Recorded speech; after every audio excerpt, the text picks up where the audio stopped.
राजकारणात कोणीच कोणाचा कायमचा शत्रू नसतो आणि मित्रही नसतो. या उक्तीचा प्रत्यय सध्या रायगडच्या राजकारणात उघडपणे पाहायला मिळते. कोकण विधान परिषद निवडणुकीच्या रणधुमारीत अशी एक घटना घडलीये ज्यानं संपूर्ण जिल्ह्याचे राजकीय वातावरण ढवळून निघालीये.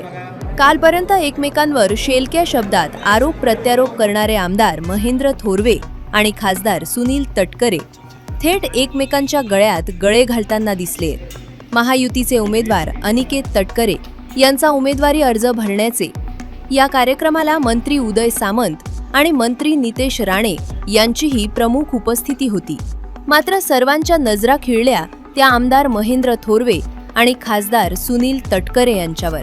कालपर्यंत विविध व्यासपीठांवरून एकमेकांवर टीकेच्या तोफा डागणारे हे दोन्ही नेते एकाच मंचावर आले.